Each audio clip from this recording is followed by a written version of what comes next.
بسم الله الرحمن الرحيم والنازعات غرقا والناشطات نشطا والسابحات سبحا فالسابقات سبقا فالمدبرات أمرا يوم ترجف الراجفة تتبعها الرادفة قلوب يومئذ واجفة أبصارها خاشعة يقولون أئنا لمردودون في الحافرة أئذا كنا عظاما نخرة قالوا تلك إذا كرة خاسرة فإنما هي زجرة واحدة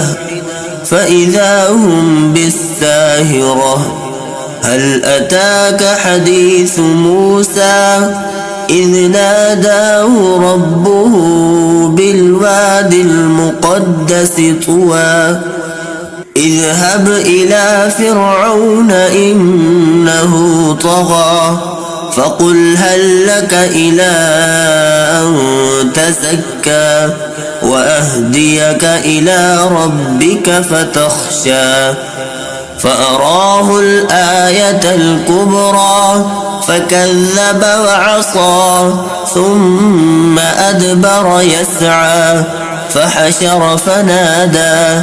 فقال أنا ربكم الأعلى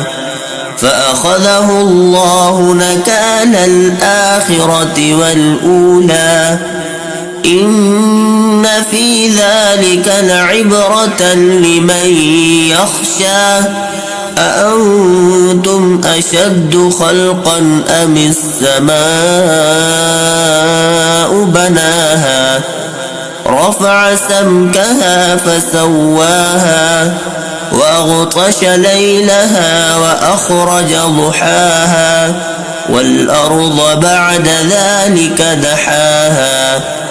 أخرج منها ماءها ومرعاها والجبال أرساها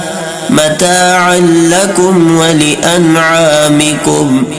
فإذا جاءت الطامة الكبرى يوم يتذكر الإنسان ما سعى وبرزت الجحيم لمن يرى فأما من طغى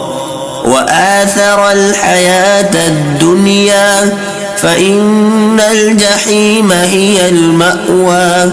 وأما من خاف مقام ربه ونهى النفس عن الهوى فإن الجنة هي المأوى يسألونك عن الساعة أيان مرساها فيم أنت من ذكراها إلى ربك منتهاها إنما أنت منذر من يخشاها كأنهم يوم يرونها لم يلبثوا